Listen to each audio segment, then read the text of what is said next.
Assalamualaikum warahmatullahi wabarakatuh. Bagaimana kabarnya hari ini anak-anak? Masih tetap semangat untuk belajar ya?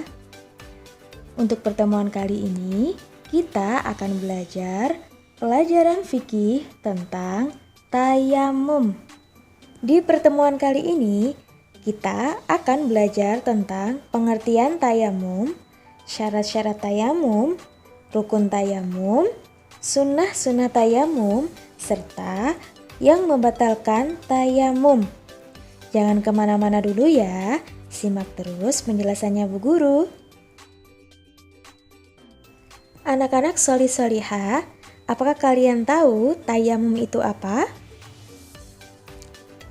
Tayamum adalah mengusap muka dan dua belah tangan dengan debu yang suci mensucikan. Dan tayamum ini merupakan pengganti dari wudhu. Loh, Bu Guru, kok bisa wudhu digantiin? Mengapa bisa begitu ya? Nah, anak-anak, sebagai pengganti wudhu, tayamum ini juga memiliki syarat-syaratnya. Nah, kira-kira apa saja syarat-syaratnya?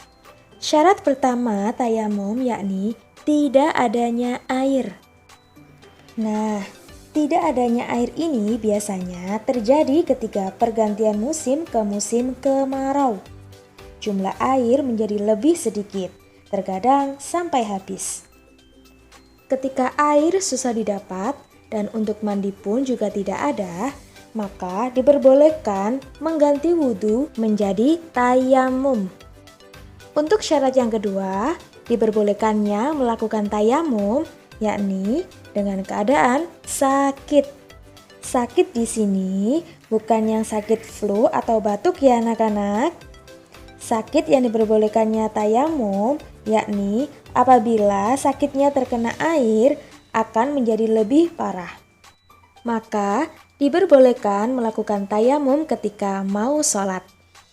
Untuk syarat yang ketiga, diperbolehkannya mengganti wudhu ke tayamum yakni dalam keadaan bepergian menggunakan pesawat ataupun menggunakan kereta api sehingga tidak memungkinkan untuk berhenti di tengah jalan ketika hendak melakukan sholat. Jadi, diperbolehkan untuk melakukan tayamum di atas kendaraan. Untuk syarat yang keempat, diperbolehkannya mengganti wudhu ke tayamum, yakni ketika waktu sholat telah tiba. Jadi, ketika waktu sholat fardu telah tiba, kemudian tidak ada air, kita sedang sakit, atau kita sedang bepergian, maka diperbolehkan untuk mengganti wudhu ke tayamum. Karena tayamum ini hanya bisa dilakukan satu kali sholat fardu. Jadi, ketika kalian hendak melakukan sholat fardu kembali di waktu berikutnya, kalian bisa melakukan tayamum kembali. Nah, untuk syarat terakhir tayamum, kalian bisa menggunakan debu yang suci mensucikan. Debu-debu ini bisa kalian dapatkan di tembok rumah kalian atau tanah yang berdebu. Ingat, cari yang suci ya. Jangan sampai cari tanah yang najis. Anak-anak sholih-sholihah, tayamum ini juga dipertegas dalam Al-Quran surat Al-Ma'idah ayat ke-6 loh, yang berbunyi, A'udzu billahi minasyaitonir rajim. Bismillahirrahmanirrahim. Wa in kuntum marda aw ala safarin aw jaa ahadun minkum minal ghaiti aw lamastumun nisaa falam tajidu ma'an fatayammamu sa'idan tayyiban famsahu biwujuhikum wa aydikum min. Nisfu ayah shadaqallahul azim. Yang artinya, dan jika kamu sakit atau dalam perjalanan, atau kembali dari tempat buang air atau menyentuh perempuan, lalu kamu tidak memperoleh air, maka bertayamumlah dengan tanah yang baik atau bersih. Sapulah mukamu dan tanganmu dengan tanah itu. Quran Surat Al-Ma'idah ayat ke-6. Ayat ini menjelaskan tentang tayamum dan syarat-syaratnya yang sudah kita bahas di depan tadi ya anak-anak. Sebelum kita lanjut, bagi kalian yang baru gabung di konten kami, jangan lupa like, komen, subscribe, dan aktifkan lonceng agar kalian tidak tertinggal informasi pendidikan dari kami. Selanjutnya, kita akan membahas tentang rukun-rukun tayamum. Yang pertama adalah niat.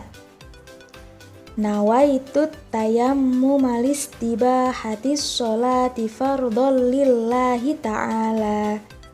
Yang artinya, saya niat bertayamum untuk dapat mengerjakan sholat fardu karena Allah Ta'ala.